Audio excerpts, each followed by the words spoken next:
Imperative sentence जे असतात आज्ञार्थी वाक्य, त्या आज्ञार्थी वाक्याचं व्हॉइस आपल्याला आज पाहायचं आहे.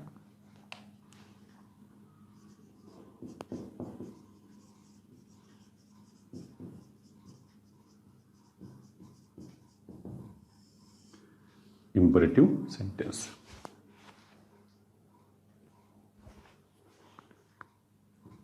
आज्ञार्थी वाक्य. आज्ञार्थी वाक्य म्हटलं तर याच्यामध्ये ऑर्डरचा बोध होईल तुम्हाला. जे जे बोध होतं बघा, ऑर्डर, रिक्वेस्ट, ॲडवाईस, सल्ला तुम्ही देऊ शकता, त्याचाही बोध होऊ शकतो.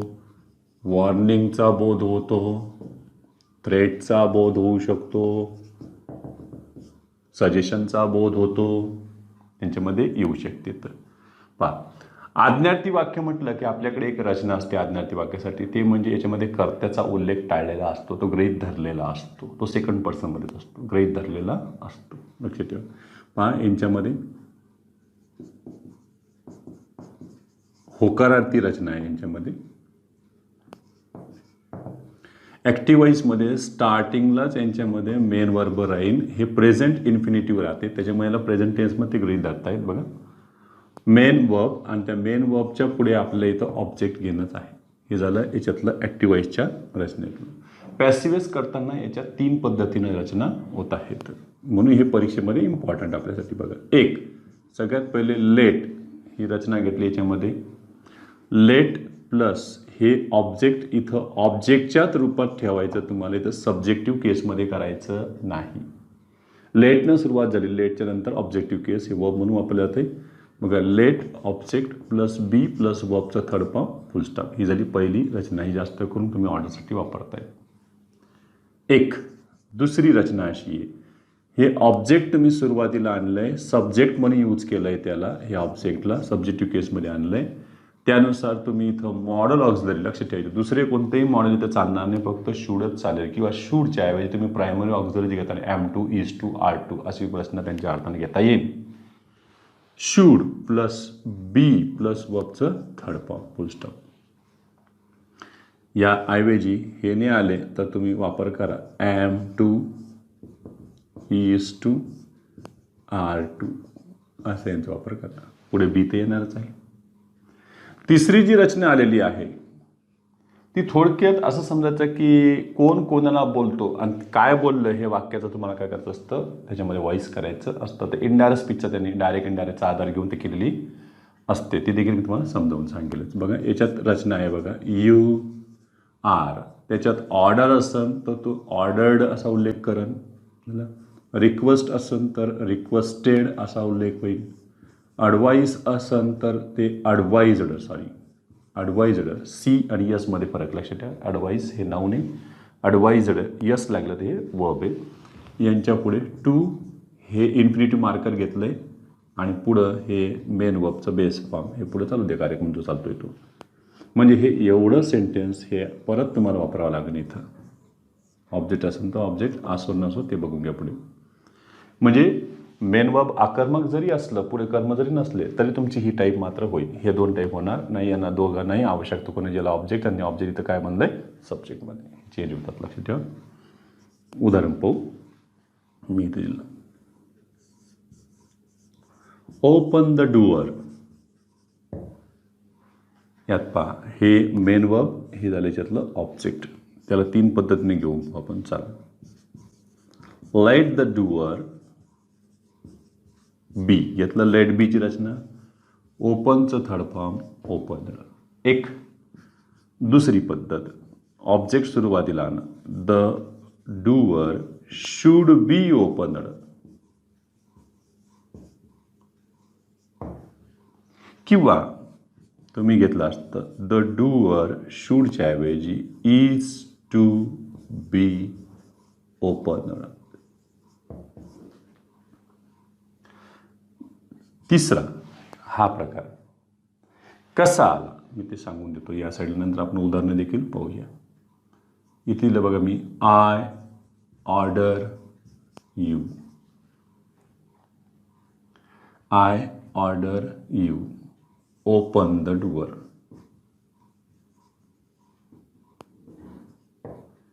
ह्या पद्धतीनं वाक्यात तुम्हाला गृहीत धरावं लागतं, असं आलेलं. आणि मग तिसरं उत्तर निघतं. कसं काय बघा, हे सब्जेक्ट, हे वर्ब, ऑब्जेक्ट. तुम्हाला याला धक्काच नाही लावायचा. इकडं व्हॉईसने अभ्यासाचे, याचं व्हॉईस अभ्यासाचं, जे दिसत नाही त्याचं व्हॉईस अभ्यासाचं. काम आले की नाही बरं इथं.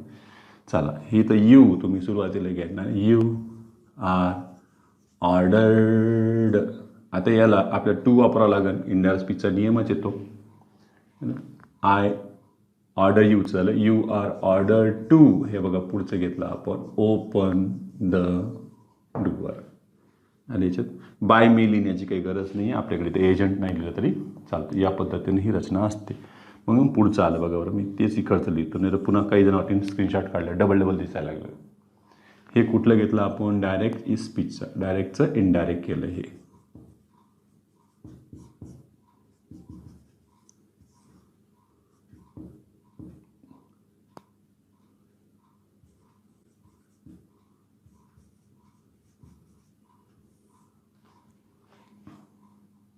उत्तर.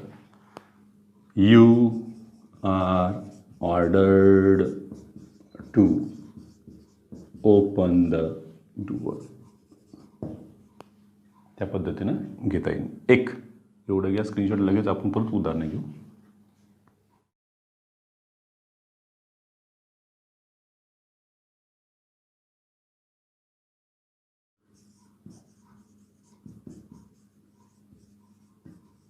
Shut the window.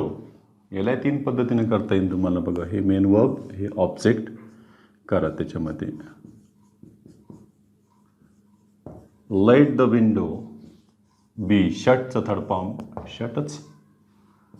चल इथे द विंडो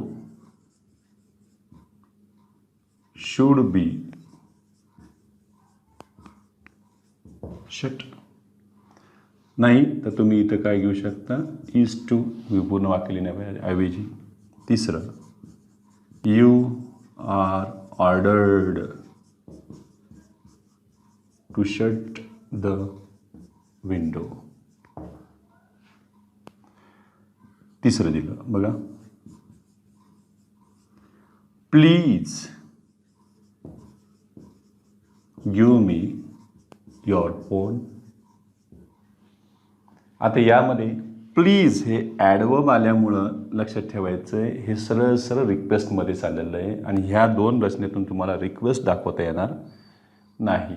म्हणून हे ॲडवर्बला आपण कॅन्सल करू आणि यांना वापरून घेऊ. चला, you are requested to give me your phone. त्याच्यामध्ये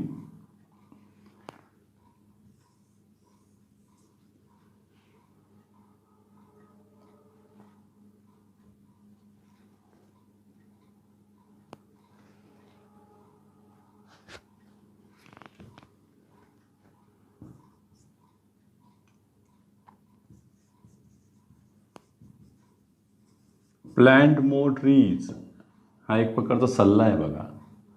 चला, याच्यामध्ये प्लॅन्ट मोर ट्रीज.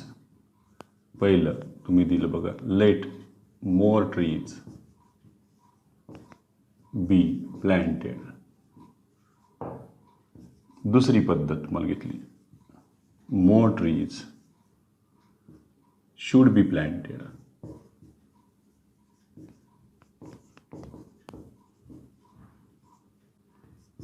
आणि तिसरं सल्ला आहे हा, you are advised to plant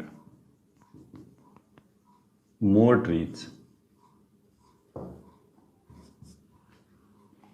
help me एवढंच जर उदाहरण आलं असतं, फक्त हेल्प मी, तर याच्यातून तुम्हाला ऑर्डरचा बोध होत नाही, ॲडवाईसचा बोध होत नाही, रिक्वेस्टचा बोध होतो. हेल्प मी, प्लीज नाही म्हटलं तरी म्हणजे तुम्हाला याच्यात घेता येईल, you are requested to help me. काही काही तुम्हाला आक्रमकसुद्धा येतील उदाहरणं. जसं बघा, असं आलं समजा, गेट आउट. एवढंच आलं, याच्यात तर कुठं कर्मच नाही आहे. मग काय करणार, तर यू आरच्या रचनेत बसतं ना हे काय, you are ordered to get out. एवढं घ्या. त्याच्यानंतर आपण नकारार्थीचा नियम घेऊ.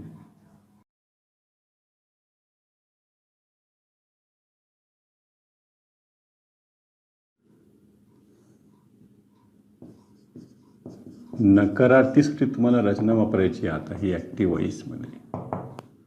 आणि सुरुवातीलाच असं जर डोंट आले तर आता सांगायला नकारार्थीचा नियम चालू झाला, कार्यक्रम सुरू. एवढा अभ्यास करतो तुम्हाला. आता याच्याकडं जर नॉट आलं किंवा डू नॉट असं जर त्याने दिलं, डू नॉट दिले, तर आता यांच्यामध्ये नॉट कुठं टाकायचे ते मला सांगायचे. तुम्ही थोडंसं विचार करा. नॉट कुठे घ्यायचं आहे? इथं नॉट घ्यायचं आहे का? नॉट लेट का लेट नॉट? काय याच्यानंतर नॉट घ्यायचं आहे का याच्यानंतर घ्यायचं आहे? काही म्हणते सर याला कसं डोंट लावलं तसं याला पण लावा ना, बिंट. डोंट असतं पण बिंट नसतं रे. काय म्हणते बीच्या नंतर नॉट घ्या का बीच्या आधी घ्या? तर लक्ष ठेवायची पोझिशन नॉटची कुठं आलेली आहे. हे आलं इथे ऑब्जेक्ट आणि त्याच्या पुढे आले नॉट. बघा हे नॉट बी ही रचना आहे. आता इथं नॉट कुठे येईल? सोपं आहे. जर आम्हाला इथं शूडच्या नंतरच काय घ्यावं लागेल? नॉट घ्यावं लागेल. Should not. इथे कुठं नॉट घ्यायचं आहे? Am to not, is to not, are to not घ्यायचं आहे का? तर नाही, तसं चूक करायची नाही. मी मुद्दा पण आहे त्याच रचनेमध्ये समजावून सांगतोय.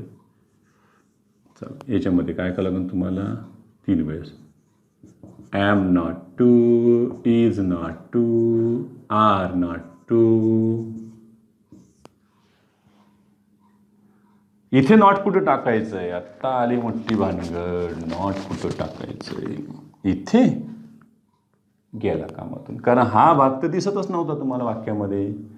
इथे नॉट घ्यायचं आहे तुम्हाला, इथे याच्या आधी. मग इथं काय करावं लागेल तुम्हाला? ही रचना अशी करावं लागेल, नॉट टू. लक्षात ठेवायचं.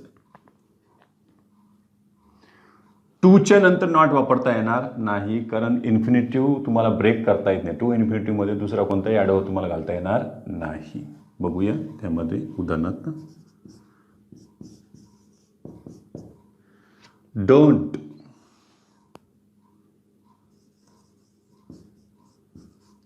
Waste your time. आता हे तर सल्लाच दिला आहे त्याला. मग चला यामध्ये एक पहिल्या पद्धतीत गेले. समजा तुम्ही लेटमध्ये तरी जीव द्यायला गेलेच काही नाही. लेट युअर टाईम किंवा let the time. Let your time not be वेस्टचा थर्ड फॉर्म वेस्टेड. याल बघा. दुसरं काही नाही म्हटलं की युअर टाईम किंवा द टाईम म्हटलं तरी your time should not be wasted. जर तुम्हाला इथं शूड नॉट नसेल वापरायचं तर तुम्ही युअर टाईम ही अनकाउंटेबल आहे, त्याच्यासाठी तुम्ही is not to be wasted. आणि आता शेवटचं बघा बरं, त्याच्यामध्ये काय यू आर नॉट घ्यायचं आहे का पुढे घ्यायचं आहे? तिथंच तर तुम्हाला परीक्षा देऊ शकतात ना ते असं गोंधळ घालून. हे बघा एक दिन ते you are not advised to waste the time. एक दुसरं दिलं त्यांनी, you are advised not to waste the time.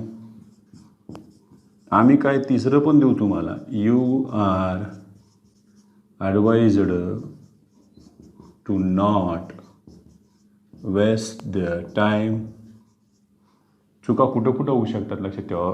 इथं तर कोणी जीव द्यायला येणारच नाही आहे, पण ह्या दोघांमध्ये 100% इकडं जायचा जास्त धोका आहे. लक्षात ठेवायचं हे चुकलेलं आहे, हे चुकलेलं आहे. करेक्ट कोणतं याच्यामध्ये? क्रमांक 2. You are advised not to. हे बघा not to waste the time हे यांच्याकडे आलं आहे. एक दुसरं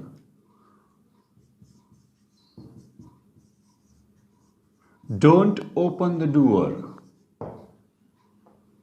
याला 3 पद्धतीने करता येईल. Let the door not be opened. दुसरं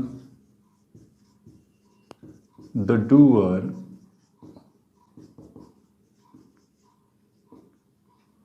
should not be opened.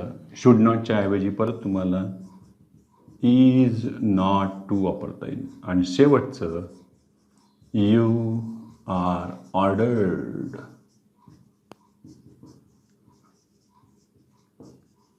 Not to open the door. काही काही ठिकाणी बघा डोंट डिस्टर्ब मी म्हणजे याच्यामध्ये एक प्रकारे कदरून विनंती केली असते. You are requested not to disturb me please. त्या अर्थानं तर एवढं घ्या.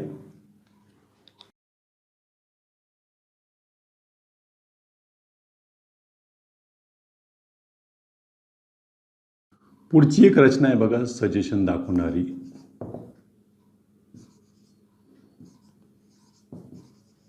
लेट अस न ते वाक्य सुरू होते.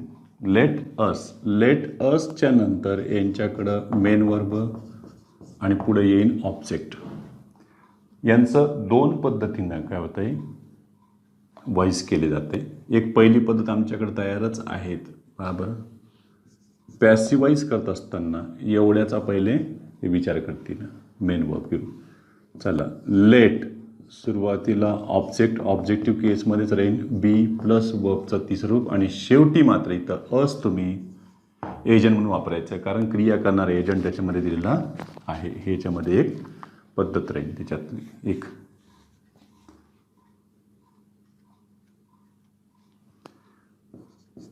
दुसरी पद्धत ही आपल्याकडे की इथलं ऑब्जेक्ट तुम्ही सुरुवातीला आणा सब्जेक्ट म्हणून. शूडची रचना आहे आपल्याकडं. शूड बी प्लस वर्बचं तिसरं रूप शेवटी परत तुम्ही बाय अस वापरा. या दोन रचना परत जुन्याच आहेत. इथे तुम्ही am to is to are to वापरू शकता. बघा सोपी पद्धत आहे काही नाही त्याच्यामध्ये. Let us watch a movie. चल पिक्चर पाहायला जाऊ. चला याच्यामध्ये यांच्याकडे विचार करा. हे हो ऑब्जेक्ट. पहिली पद्धत let a movie be watched by us. एवढं एक लक्षात ठेवायचं हे दोन मिक्स करायचे नाही. लेट आणि शूड सोबत वापरायचे. मुद्दाम करून तुम्हाला पर्याय देतील ते let a movie should be watched by us होणार नाही. दुसरं बघा त्याच्यामध्ये a movie should be watched by us. शुद्ध लेखनासारखाच एकदा नियम माहीत झाला की let us play the game. पुन्हा प्ले द गेम. ऑब्जेक्ट आलेलं आहे वर्ब आलेलं आहे. चला घ्या पहिली पद्धत. Let the game be played by us. दुसरी पद्धत चला the game should be played by us.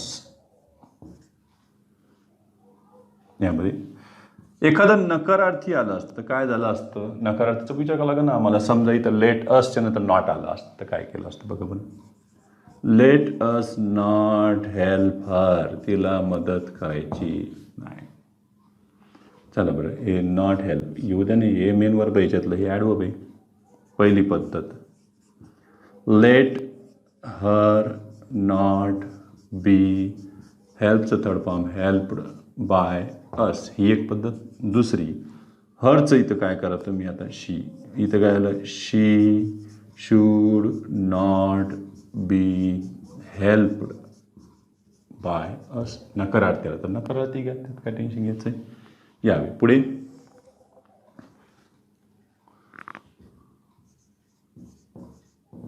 ॲक्टिवाईजमध्ये late असच्या रचनेनंतर हे मेन वर्ब आले आणि हे जर आकर्मक रूपात असले थोडक्यामध्ये इथं ऑब्जेक्ट आले नाही ते आकर्मक क्रियापद झाले. मग आकर्मक क्रियापद आल्यावर वॉइस होईल का. होते वॉइस होते. बघा बरं यांच्याकडं याची सुरुवात या सेंटेन्समध्ये सजेशनचा बोध होतोय ना, म्हणून सजेशनचीच त्याच्यामध्ये रचना घ्यायची वर्बची. बघा, it is suggested, it is suggested that. इथं लेट असचं सजेशन दाखवणाऱ्या मॉडेलमध्ये तुम्ही बदला. असला वी मध्ये सब्जेक्ट आला, we should plus main verb, हे आकर्मक क्रियापद जसंच्या तसं तुम्ही इथं वापरायचं. फुल स्टॉप, संपला. जसं बघा, लेट अस गो होम. काय म्हणसं मेन वर्बच्या नंतर ऑब्जेक्ट येत नाही, तुम्ही तर भेगा ऑब्जेक्ट घेतला. अरे गो आकर्मक क्रिया आहे ना बाबा, हे होम नाऊन नाही आहे इथं, हे होम ॲडवर्बचं काम करते. मग आता याच्यामध्ये रचना घ्या बरं. चला लेटेस्टला घेऊन काय होईल याच्यामध्ये, it is suggested that we should go home. त्याच पद्धतीने बघा, let us sit here, let us sit here, it is suggested that we should sit here.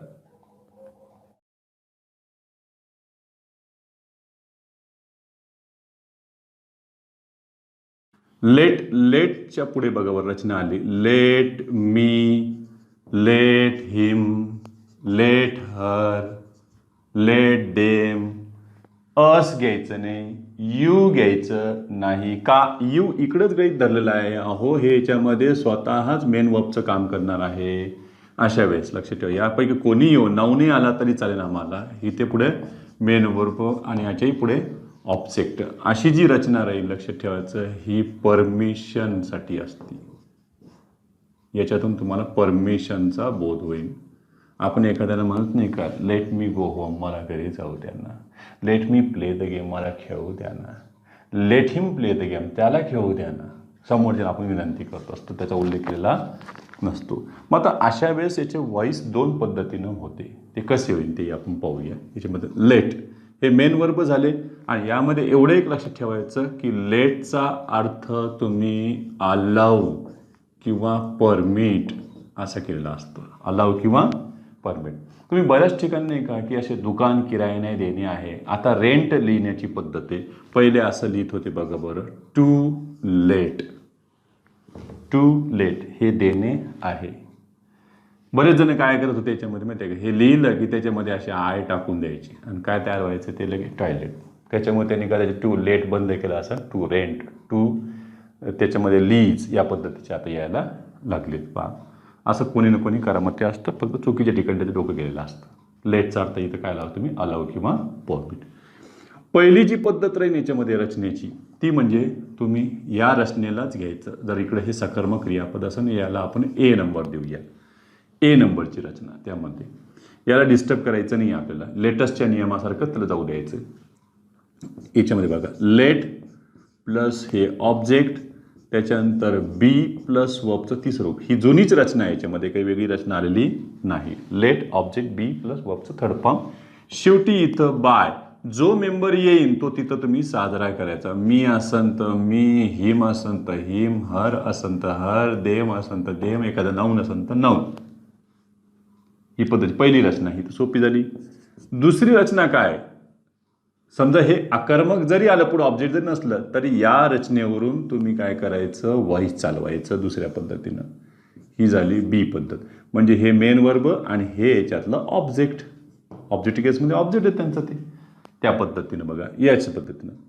मग यातलं यांना सब्जेक्टमध्ये कन्वर्ट करावं लागेल ना आम्हाला इथं आण्याच्यानंतर. बघा बरं, ते सब्जेक्टमध्ये येतील. इथले मेंबर काय होतील, सब्जेक्ट बनतील. ऑब्जेक्ट जे आहेत ते त्यांना घेऊ आपण, नंतरची रचना करू.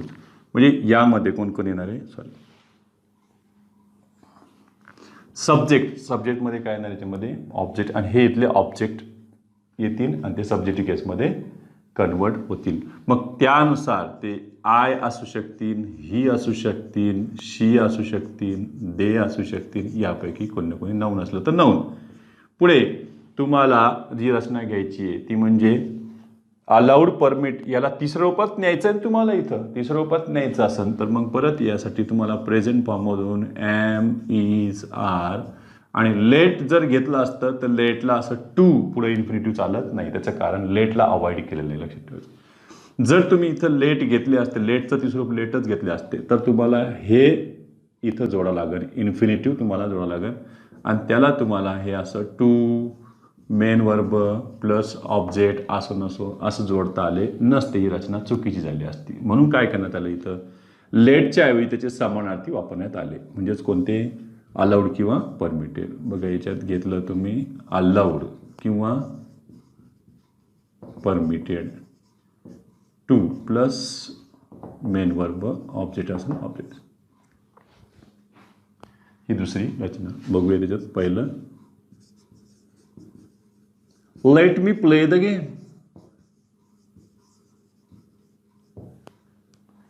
पहिले आपण एवढ्याचा विचार करू, ए पद्धतीचा. आणा ए मध्ये काय झालंय, लेटची रचना तशीच ठेवली आपण, लेट डमी सारखं. लेट द गेम बी प्लेचं third form, played by me. एक दुसरं रचना सांगा, याला घेऊन बी रचनेमध्ये हे वर्ब आणि हे ऑब्जेक्ट सांगा त्याच्यामध्ये आले. मीचं काय झालं, I am allowed to play the game. ही पद्धत. दुसरं उदाहरण घेतलं आम्ही. चला, let him watch the movie. त्याला तो पिक्चर पाहू द्या, तुम्ही डिस्टर्ब करू नका त्याला, आणा याला इकडे. ए पद्धत. हे वर्ब हे ऑब्जेक्ट, ऑब्जेक्ट आहेत फारच छान, तानच नाही यायचं याच्यामध्ये. लेट द मूवी बी रचना आली लेट बीची. Watch third form, watched bye. हे जो मेंबर आहे आणा त्याला उचलून, हिम. दुसरी पद्धत सांगा, ही पद्धत बी, वर्ब ऑब्जेक्ट आणा त्याला, he is allowed to watch the movie. समजा एखादं उदाहरण इथं असं आलं असते की दोन ऑब्जेक्ट मला आढळलेच नसते.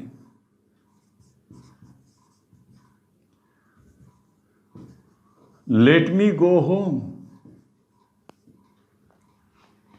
आता याचं दोन पद्धतीनं व्हॉइस होऊ शकत नाही का, अरे इकडं हे आकर्मक आले ना बाबा, हे ॲडवर्ब आहे ना, मग एवढंच होईल. आता एवढ्याच सांगा काय होईल.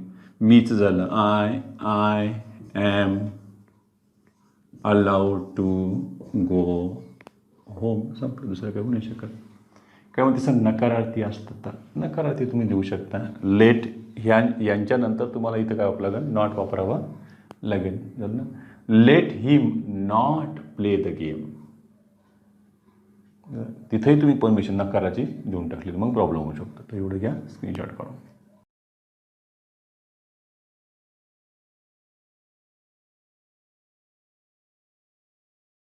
आता आपण नॉन फायनाईट वर्बमध्ये येतोय. बघा बरं, नॉन फायनाईट वर्ब काय असतं.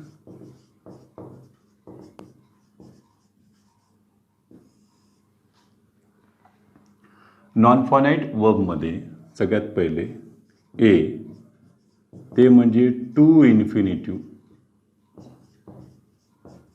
थोडक्यामध्ये टू प्लस वर्बची रचना तुम्हाला बघावं लागेल. आणि दुसरं आहे ते म्हणजे प्रेझेंट पार्टिसिपल, VING. थोडक्यामध्ये हे नॉन फायनाईट क्लॉजच असतात. कारण काय की हे वर्ब म्हणून आले की यांच्यापुढे हे ऑब्जेक्ट घेऊन येतात, त्यावेळेला तुम्हाला व्हॉइस करायचं असते. यांच्यामध्ये एक रचना, बेसिक स्ट्रक्चर लक्ष ठेवायचे. Active voice to passive voice होताना काय होईल, पॅसिव्ह व्हॉइसमध्ये बीच्या नंतर वर्बचं थर्ड फॉर्म ही रचना कंपल्सरी आहेच तुम्हाला. इकडे जर तुमचं टू प्लस इथं क्रियावाचकाचं हे मूळ रूप आले तर इकडे टू प्लस बी एवढं लक्षात ठेवायचं. टू बी ही रचना कंपल्सरी ना. आता टू बी हे बेस फॉर्म आलं आणि पुढं क्रियावाचकाचं किती झालं, तिसरं एक. आणि VING जर असेल तर त्याच्यामध्ये बघा बरं, हे VING घेतलं तर इथं फक्त बिईंग इन आणि प्लस वर्बचं किती रूप येईल, थर्ड फॉर्म. हे बेसिक रचना यांच्याकडे. तर यातला आपण पहिलं घेतोय, पहिला प्रकार.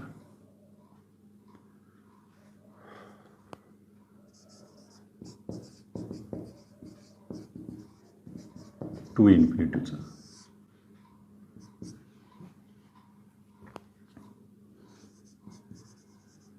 वाक्यात want, promise, propose, hope, expect यासारख्या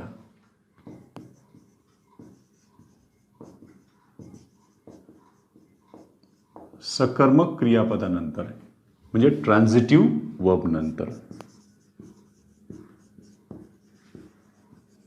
म्हणजे यांच्या पुढे ऑब्जेक्ट येणार आहे पण ते क्लॉजच्या रूपात येणार आहे. बघा बरं, सकर्मक क्रियापदानंतर to plus verb plus object ही रचना आल्यास, रचना म्हणजे नॉन फायनाईट क्लॉज झाला तो ऑब्जेक्ट आणि याचं काय आहे हे सर हे वर्ब आणि हे त्याचं काय झालं. बघा खालील काय होईल. ॲक्टिवाईज इथं आता सब्जेक्ट कोणी असो यांच्यापैकी एक वर्ब येईल याच्यामध्ये, वॉन्ट असन, प्रॉमिस असन, कोणी असन तो. ठीक आहे, मी इथं फक्त वर्ब लिहून टाकतो. पुढे to plus verb plus object. आता एक सांगा, हे सब्जेक्ट आहे, हे वर्ब आहे आणि हे पूर्ण क्लॉज आहे ना, हा ऑब्जेक्ट आहे. तर ह्या क्लॉजला घेऊन आम्हाला व्हॉइस नाही करायचं आहे. लक्षात ठेवा, ह्या क्लॉजमध्ये आतल्या आत व्हॉइस करायचं आहे, म्हणजे यांच्यात व्हॉइस करायचं आहे. बघा हे वर्ब आणि हे त्याचं ऑब्जेक्ट तेवढ्याच भागात. मग पॅसिवाईज करत असताना सुरुवातीचं सब्जेक्ट मेन वर्ब यांना डिस्टर्ब करायचं नाही. आतल्या आत गोंधळ झाला काय करायचं असं तो ऑब्जेक्ट आलं सुरुवातीला म्हणजे कुठं आलं, इथे आले का, इथे डब्यात आलं सुरुवातीला वर्बच्या नंतर. आणि ह्या टू प्लस वर्बची रचना काय केली आम्ही, टू बी प्लस वर्बचं थर्ड फॉर्म फुल स्टॉप. एवढं बेसिक करता आलं पाहिजे. बघा उदाहरण, I want to help you. सांगा टू हेल्प यू काय करणार, I want you to be helped. दुसरं घेतलं, he hopes to pass the exam. To pass the exam. सांगा, he hopes the exam to be passed. Third form घ्यावे पुढे आणखी.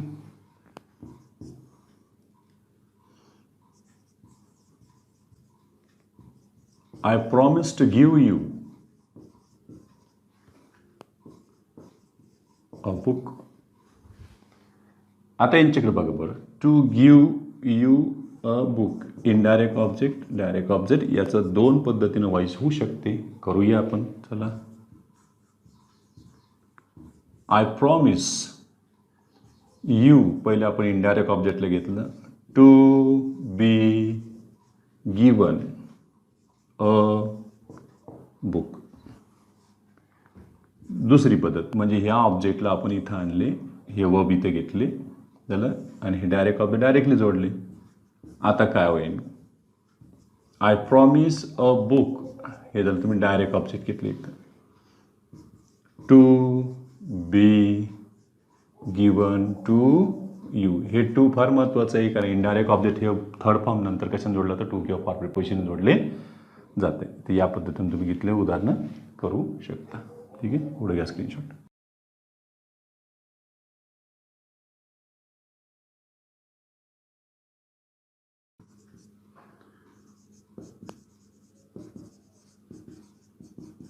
वाक्याची सुरुवात इट इज टाइम या रचनेने होत असेल व त्यानंतर to plus verb plus object ही रचना येत असेल तर पॅसिवाईजमध्ये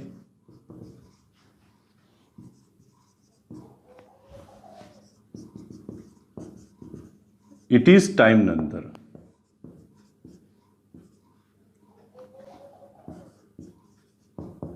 फॉर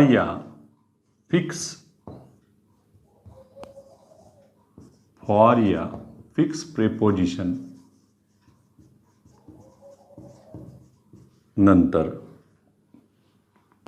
फिक्स प्रिपोजिशनने ऑब्जेक्ट जोडावे.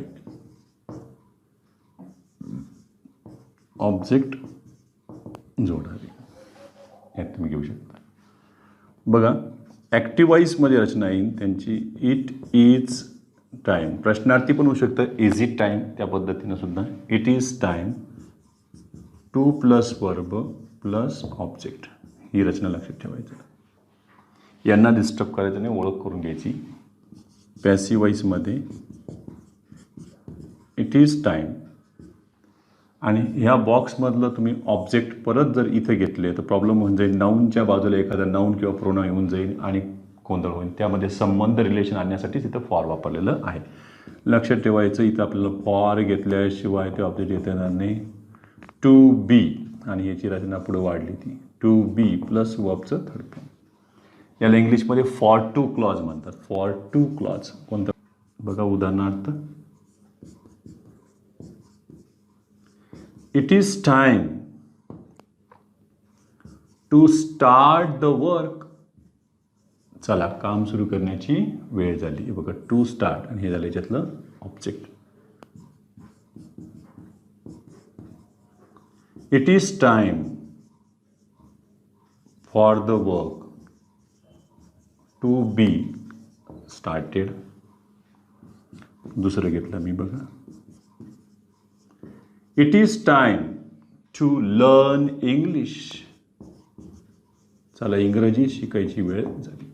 टू लर्न इंग्लिश त्याच्यामध्ये घेतलं आम्ही. It is time for English to be learned. It is टाईममध्ये तेवढं लक्षात ठेवत जा. फक्त पुढं काय येईल आणि फॉर घेणं आवश्यक आहे. फॉर टू क्लॉज घेणं कंपल्सरी आहे. एवढे आपण थांबूया. बाकी आपण उद्या तासात घेऊ.